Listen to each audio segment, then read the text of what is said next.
on air. There we Nah. go. Oh, have we been doing this together for a while or what? Uh-huh. All right. Hey, look, I actually have a physical copy of it this time. So do I. Look, I read it on audio, but then I was at Powell's like 2 days ago, and I was like, "Oh, I want to own a copy of this," so I bought one. I have not opened this at all. I didn't. I checked it out from the library like right after we decided, and then I never cracked it open because it was available from the digital collection, and I got the ebook and the audiobook. It's like I don't want to just wander around and read it on my phone. Okay. Eli? What? Did you finish it? Yeah.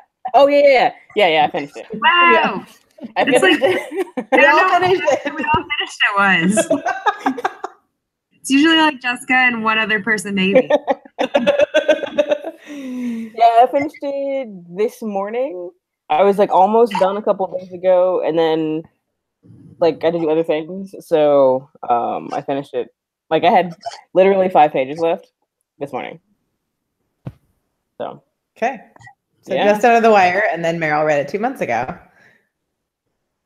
You know, it's better than like a year ago. This is true. So Meryl, So- you said you read it quickly. Was that a good sign? Yeah, I liked it. I also did on audio, and I finished audio a lot faster than like physical copies. So that was like another reason why. Yeah. I was kind of like in June, I like read a lot because I was not in school anymore. So yeah. It was good. I liked it. Good recommendation. I agree. Knowing nothing, which was nice. What's that? You said I went in knowing nothing, which was nice. Oh yes, that's the way to do it. We were in the same boat because I went in knowing nothing as well. I just kind of like dove straight in. I'm like, okay, I don't really understand what's happening here. Yeah, which is how it should be. The back cover of the book spoils it. I mean, you know, it happens only like a quarter of the way in, but still, like. But still, I feel like that's a really crucial part. Like, I know. Not the back of mine. Well, that's good. All the paperback copies I found at Powell's had this blurb that was like, "I was raised with a chimpanzee." Yeah. Like, thanks. Yeah, I don't think the inside has it either. That's good. Yeah. Well, and so the great thing was, so I started it and I was really confused, and I'm like, I don't get what's going on. So I went to Goodreads to look, and I read your review. And it said, oh, the you know, the big reveal happens about 25% of the way in, and I was like about 20% at that point. I was like, oh, I can just wait. Good. It won't stay off my forehead. There you go. Yeah. Yeah. So Okay. what do you love about this so much? Because I remember you saying that you really liked it. yeah, you recommended it to me like 2 years ago. I really like a couple things, but I think mostly the kind of meditations on memory and how so much of our life story is. Sorry, I'm getting distracted because there's an echo from your computer. It's not mine. It's Meryl's. Oh, I heard it from yours before Meryl got on. Oh, that's weird. Anyway. Oh, no, Meryl also had an echo, so it's okay. Yeah, Double the echo. I'll be right back. Okay, no worries. Is it still echoing? No, I don't know. It's not echoing from yours anymore. Just Meryl's. It might have been before I plugged my headphones in. Was it Maybe before? so. Yeah. I don't know. And there it goes again. I have like this one long, it's like Superman curl, you know. But no matter what I do, it won't. Nope. It's always in my See how face. long that lasts. Probably about 3 minutes, and then it'll fall right back in my face again. Which is fine. It's fine. No, go away. Ooh. I might have hit the wrong button. Oh, okay. What did you do? I might have pulled up the updates that my computer needs to run. Oh.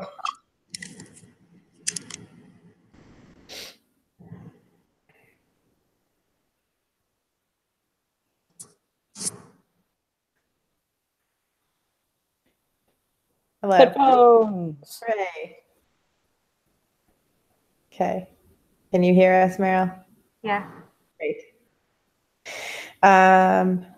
Cool. Thanks for getting headphones.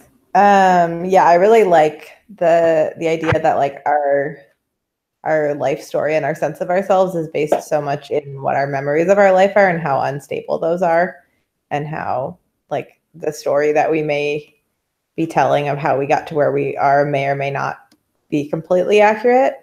And like, what does that mean for our sense of identity?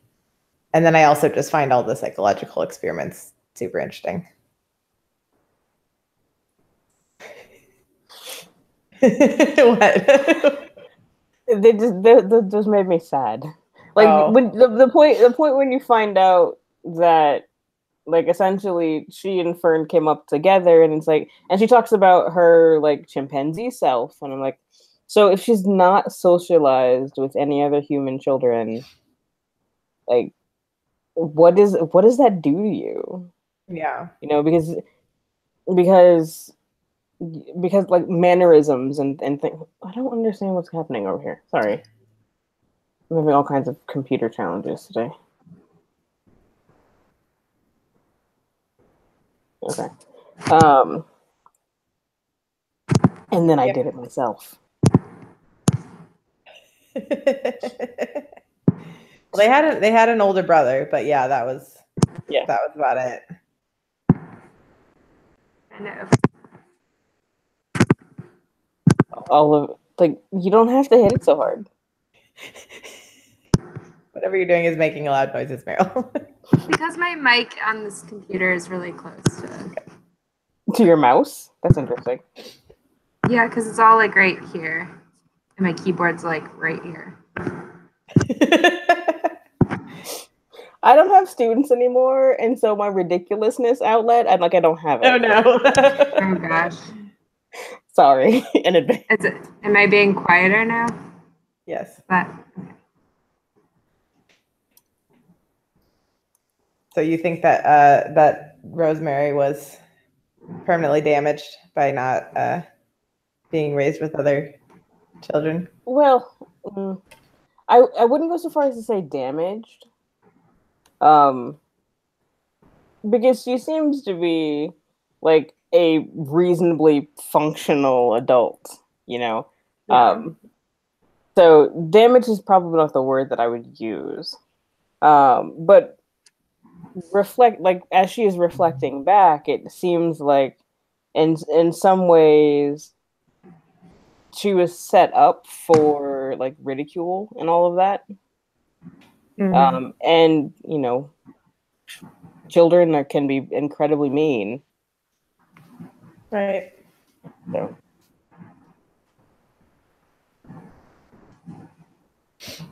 So the question is kind of, was the intent of the experiment and what it was supposed to teach us worth the risks to the human child involved?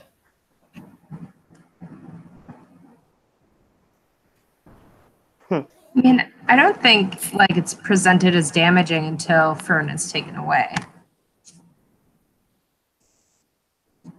I didn't really see it as that damaging until Fern was like taken away inexplicably.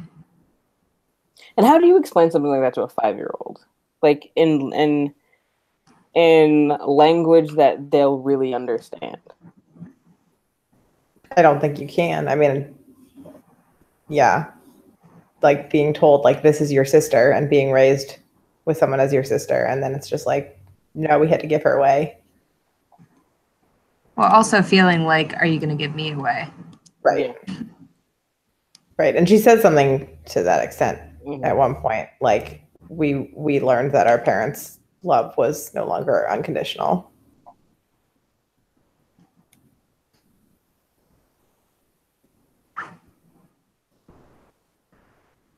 Well, that's like kind of question number 4 too. Consider Rosemary's father and mother. Are they good parents? Should they have handled Fern's leaving any differently? If so, how? Yeah, like what's developmentally appropriate for small children, you know? And what characteristics make someone good parents? That is not subjecting your child to scientific experiments. Right. That might be kind of a low bar. Right. Like, was it really about how they handled Fern's going away that was the problem, or was it the fact that they did this whole experiment in the first place? And help me out here. I mean, besides the same, not same, and the poker chip thing, what other experiments were there? Was it one that was related to language, or was there something else going on that I either don't remember or missed? What was the poker chip thing again? There was something about, like, I don't know if it was a group of photos or some sort of group of things, and two chips, one represented the same and the other represented not same. And there's a scene where Rosemary, or where Fern gives Rosemary the red poker chip indicating the same. Mm-hmm. Well, it seemed like they were constantly doing kind of like classic psychological experiments, or not experiments, but tests on them, just kind of like all the time, to see kind of where they were developmentally the same or different at different points. How did I get IRB approval for that? Well, clearly there's a precedent, right? At least at that time. What is the 70s? When it was that Fern killed that like kitten? Because that was like the first horrifying moment for me. Like when in the book, or when age-wise? Both. I meant like how far into the book was it? But oh wait, no, I turned to me. Poker chips are page 202, at least in my copy, which is like right before the end of part 4.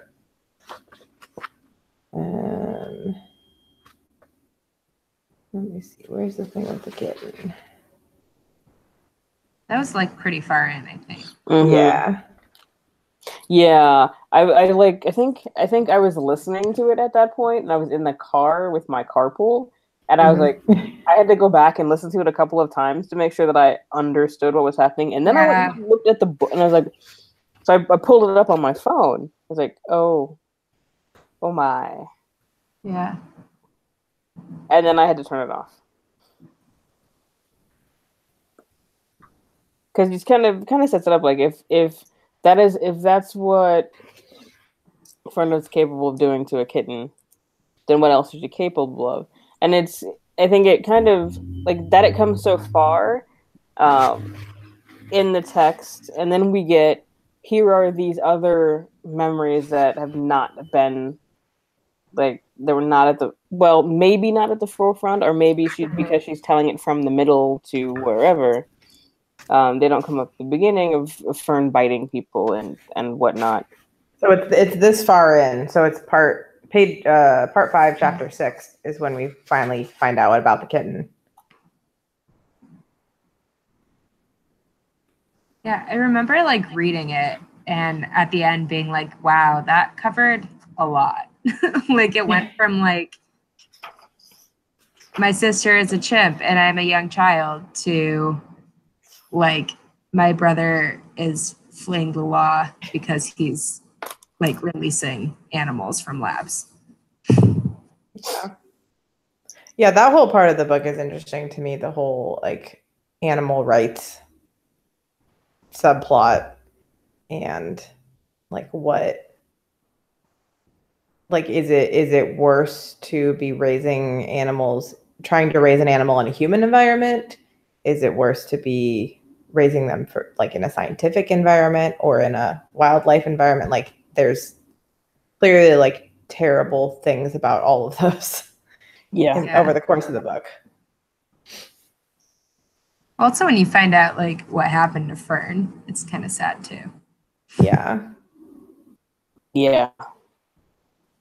that scene with her and Lowell when he finds her, that was like it. Like you want to take my heart and just like step on it a little bit. Right. Yeah. Well, I think so.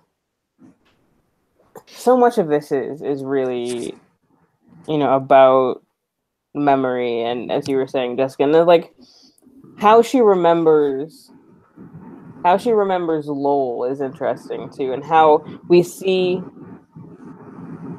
I guess my question is there really clarity at the end? Like, do we see him differently because it's the reality, or do we see him differently because Rosemary sees him differently? It's like all the way through I was thinking this is a quintessential unreliable narrator, but not in the characters lying to us all the time kind of way, like Wink Poppy Midnight, but in the how much of what we remember is true kind of way. How did you feel about Lowell at the beginning versus the end? I thought he was like, inattentive big brother who had to go handle his business without, regard for the family dynamic at home. But when by the end she's talking about how, he's a little like crazy. I don't think crazy was the word that unstable kind of unstable. Yeah. But even when like she sees him again at first, she doesn't describe him that way. Right. It's not until she's talking to her parents where she says that there is some instability there. And I wonder if that is like if he's actually unstable or if that is her perception of him because he is going off and fighting for this thing that a lot of people might see as rather radical. Well, she does specifically talk about like when they had breakfast together or like spent all night at the diner. What was it, like Baker Square or something? Mm-hmm. And he was just like rambling and his eyes were rolling or something. I can't remember exactly what she said. But she's like, just assume that where I've made the sound coherent, it was not terribly coherent.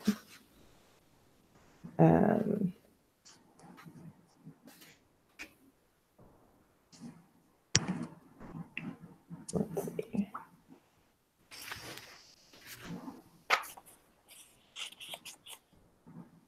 I don't have a copy. It's like waiting.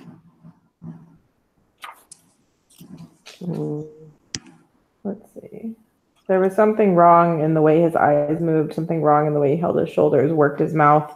Maybe crazy isn't quite the right word after all. Too internal. Maybe traumatized is better, or unstable. Traumatized wouldn't be surprising, Yeah.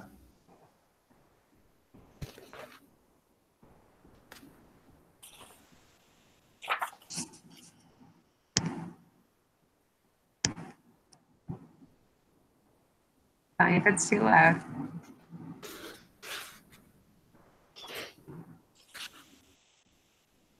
What did you think about Reg, and were you surprised that Rosemary ends up dating him?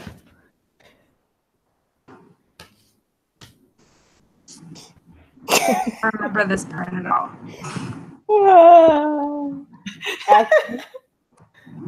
No, I wasn't. But I think it has to do with how many YA romances I read. Honestly. Like, this always happens in YA romance. So yeah. I did think it was interesting that that when she was talking about their relationship, they talked about how they were always fighting, and when she walked in on the scene in the cafeteria with Harlow, they were fighting, and it seemed like they were also always fighting. So right. Like, oh, but I think like early on in the friendship, like with her and timelines are so hard. Rosemary and Harlow didn't.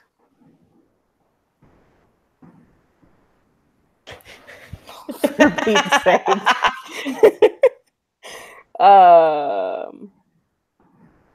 Didn't she say something about how, like, he was just looking for someone who was easy in a relationship, and that maybe she would be easy in a relationship because she doesn't talk very much at that point?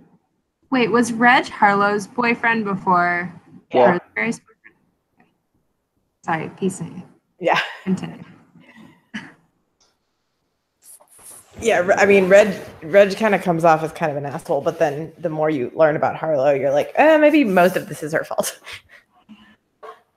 But well, then still, how do you explain that all of the arguing that they were doing at the end? I mean, we don't know much about him. Right? No, I don't. I still don't think he was like a super stand-up guy, but yeah, yeah. Harlow is an interesting character. Yeah. And it's like, did she say anything that was true? Yeah, I don't know. Yeah, the whole thing about like her parents, and then that turns out to be all lies. I don't really remember a ton about her other than that I really didn't like her, and I thought her whole subplot with Lowell was really annoying. Yeah. Do you think that it excuses it at all that she didn't know that Lowell and Rosemary hadn't seen each other in forever? I still think she acted weird. Like, I still think it's weird. Yeah. Upon like a first meeting.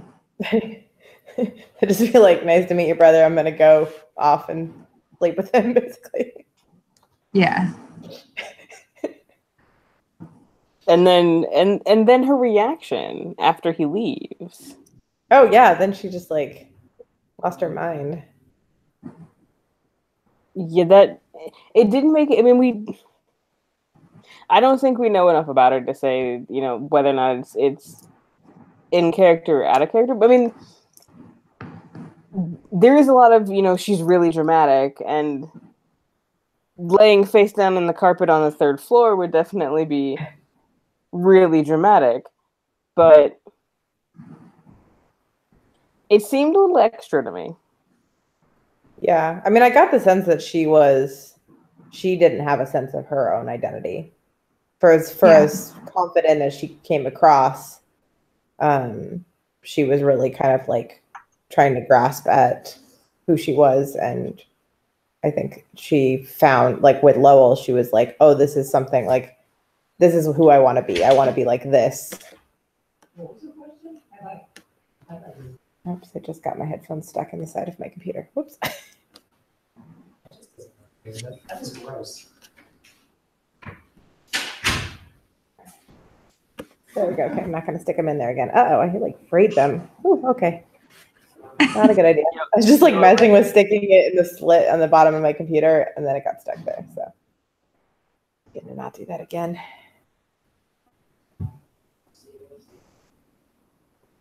Anyway, sorry, my husband came in on the phone, wandering around, hopefully not waking up our child who is napping. What other questions do you guys want to talk about?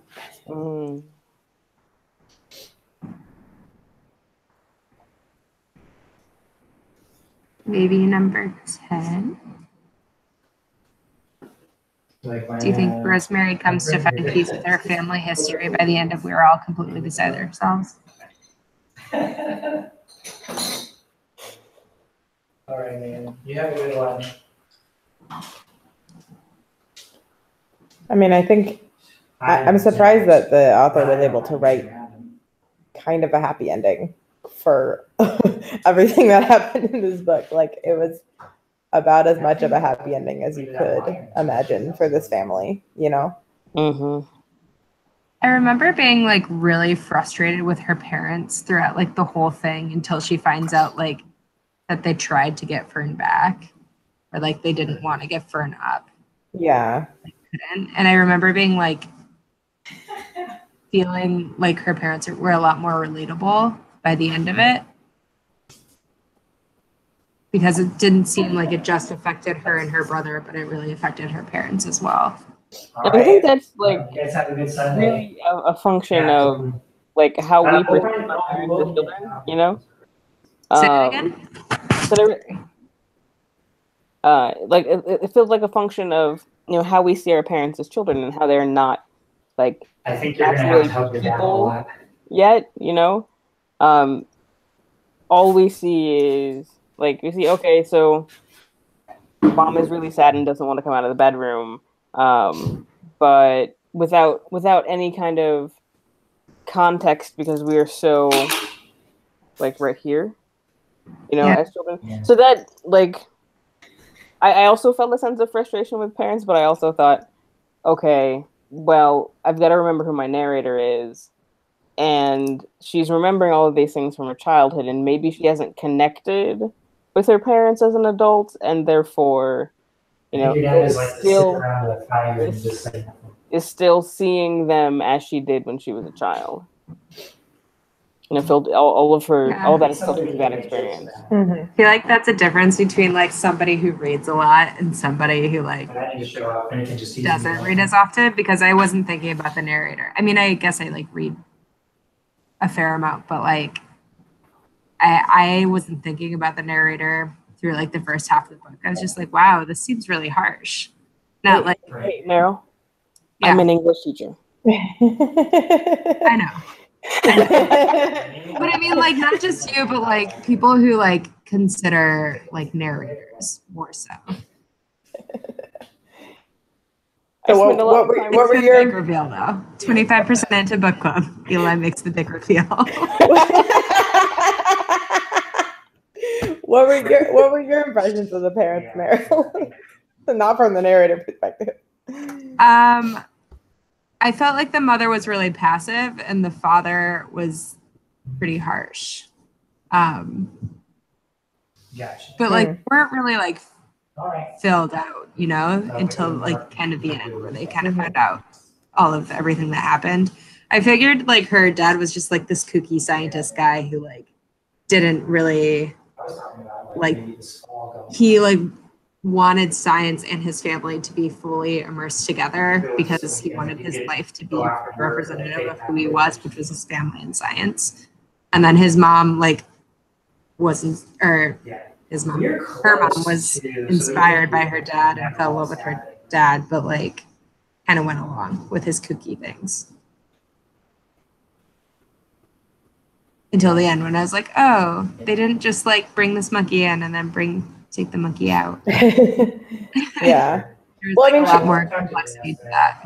Yeah, I mean the mom was essentially like And then we should also put something in. primed from the beginning to treat Fern like a daughter in as much as she possibly could. Right. And so for Fern to be taken away is essentially like losing a child. Like that's like if you see it through that frame. Except that And I wonder if that's you lost us. partly why it's set up so that you don't immediately know that Fern is a chimp. So like it's as if He's more sad about it.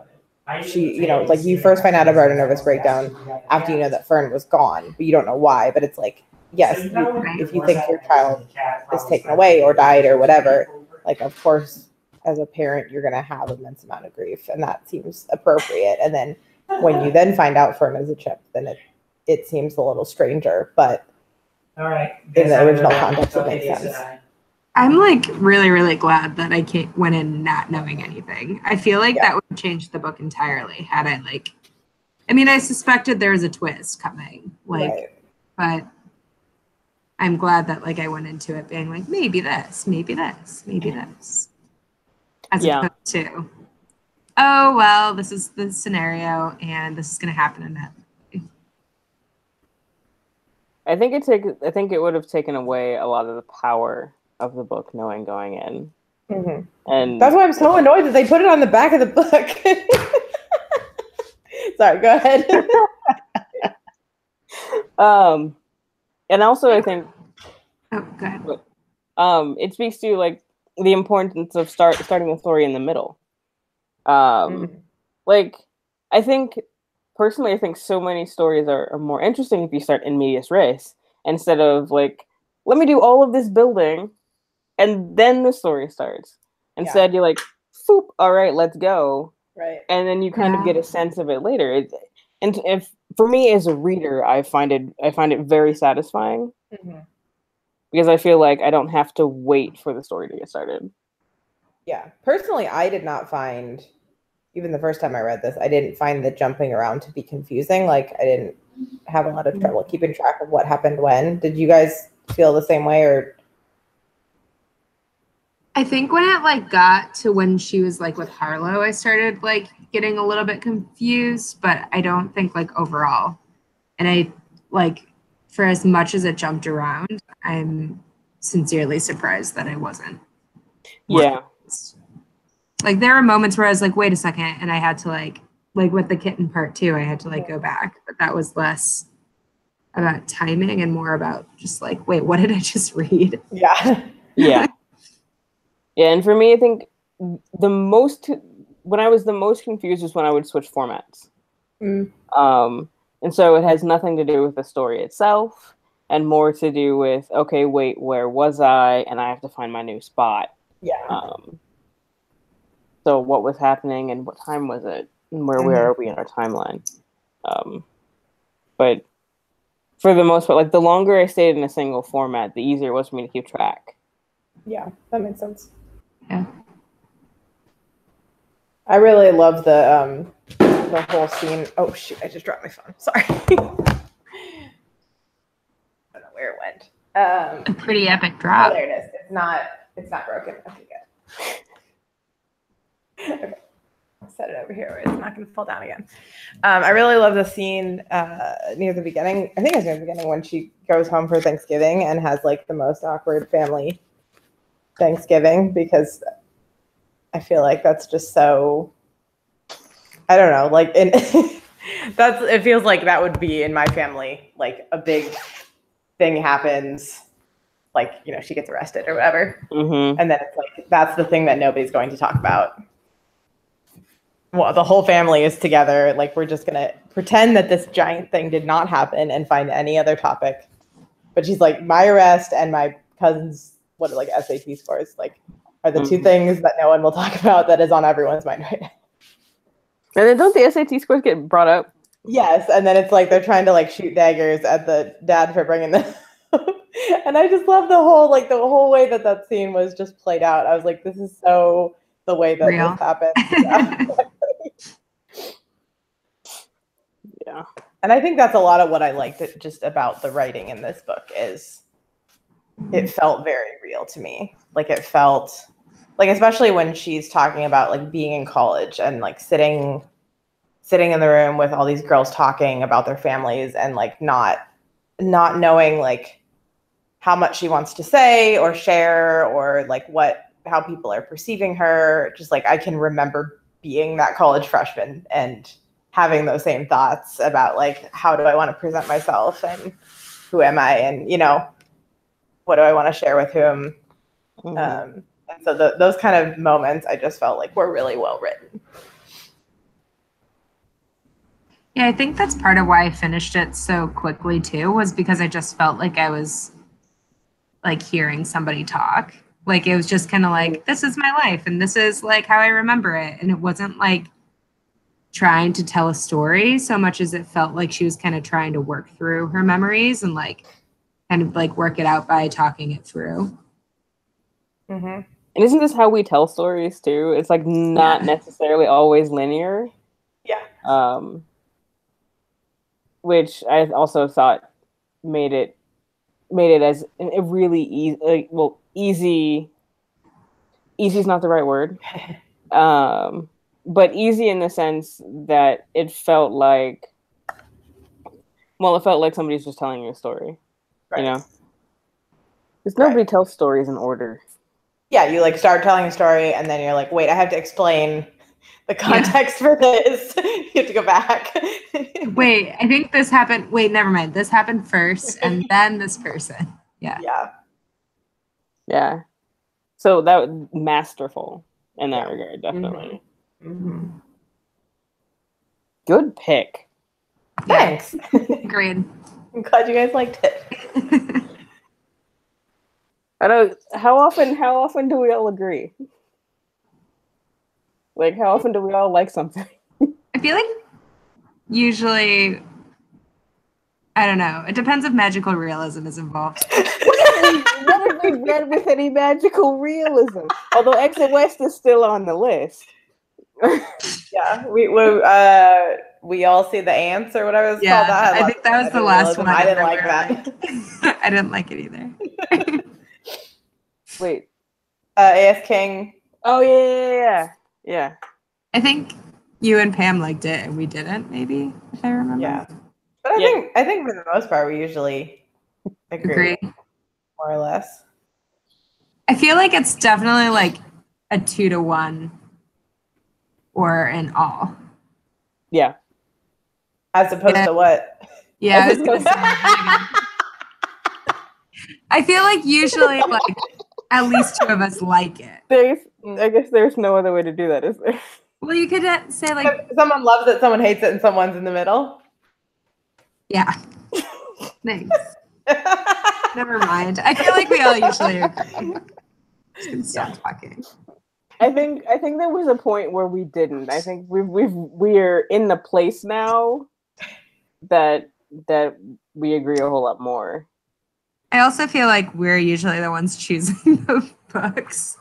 I also think that has something to do with it. Yes. Yeah. Yes.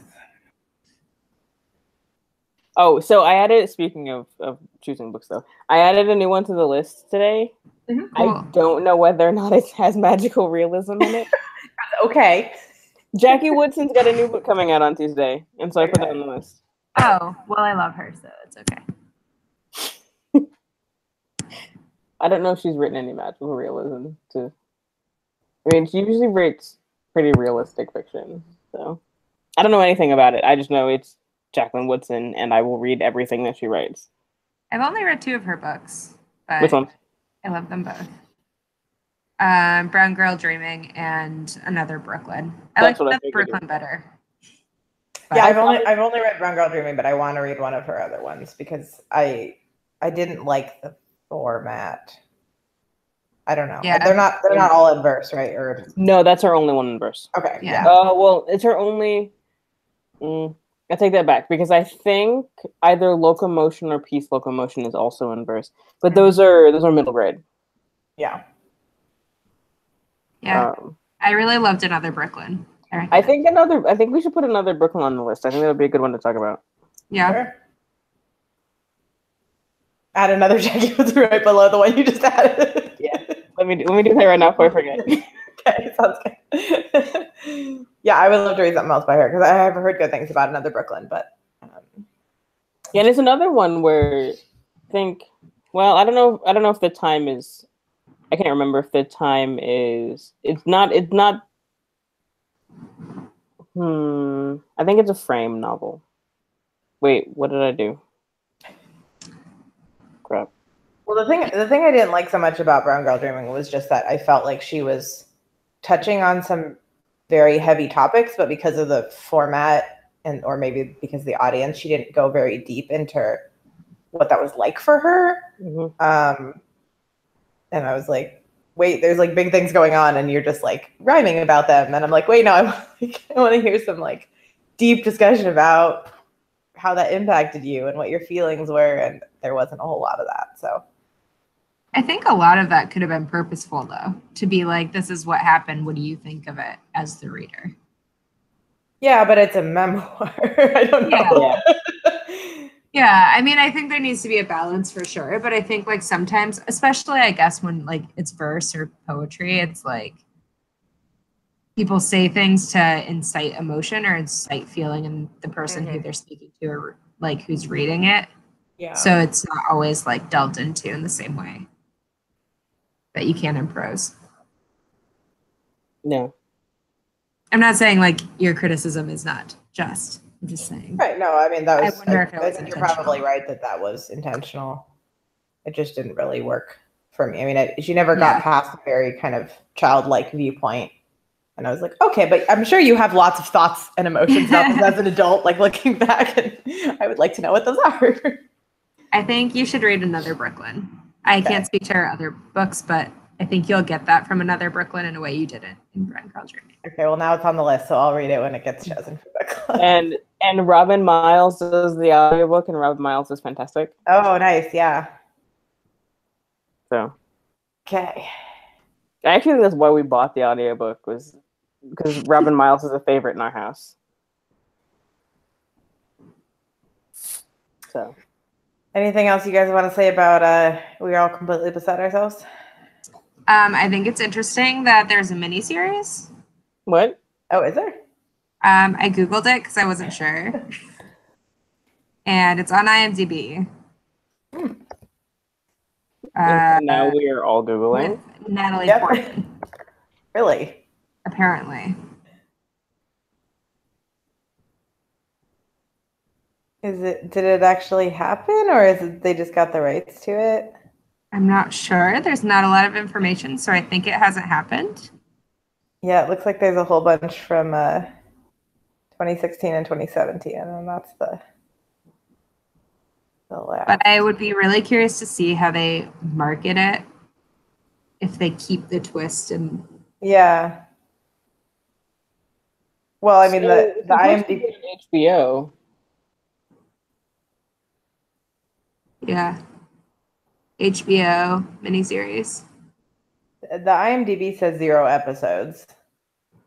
And then the description is a college student laments the loss of a chimpanzee she claims as her twin sister. No. The HBO article I read had twin sister in quotes and did not say anything else.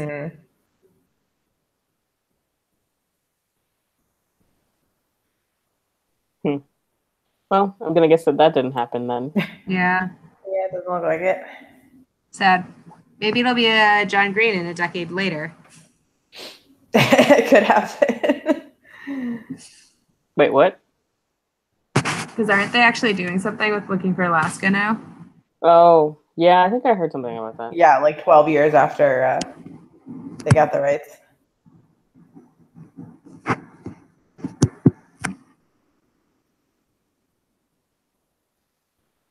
Okay, that's all I wanted to say. That's all I got. I'm good. All right. Yeah, I don't see anything else since early 2017. So I don't think it happened. Shall I pull numbers? Sure.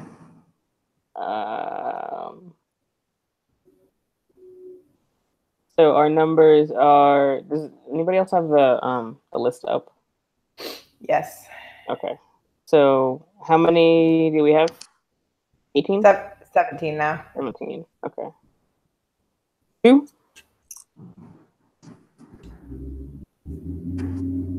Sorry, what'd you say? Did 2? you oh, 2.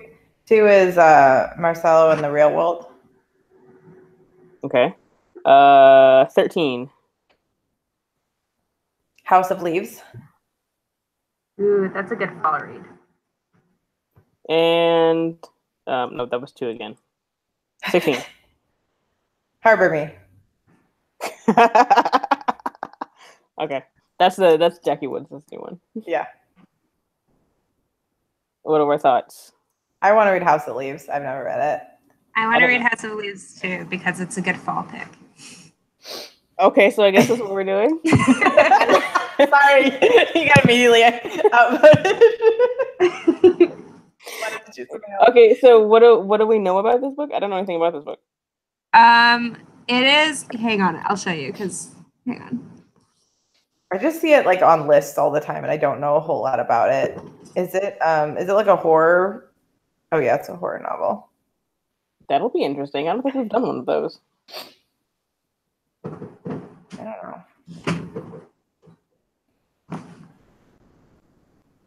Oh, we did A Clockwork Orange, which is kind of a horror novel. I'd be really surprised if you could do audio for this one though. Just fair warning, Okay. because it's like this. Have weird formatting. Okay, good to know. Yeah. One of my friends also recommended getting the color version. Yeah, it just has like pages where it's like. Okay, good to know. Because I think there's some color coding. Okay. Interesting. I'm checking the library, see if I can get it. Yeah. So, yeah, it's been sitting on my shelf for years. My library does not have it. Let me Oh, check no. another library. Well, I mean, I have a number of libraries to work with, if I'm being honest. Okay, so we can all cut this off. House of Leaves it is. All right. And I'm going to stop the broadcast. Bye, broadcast. Bye, broadcast.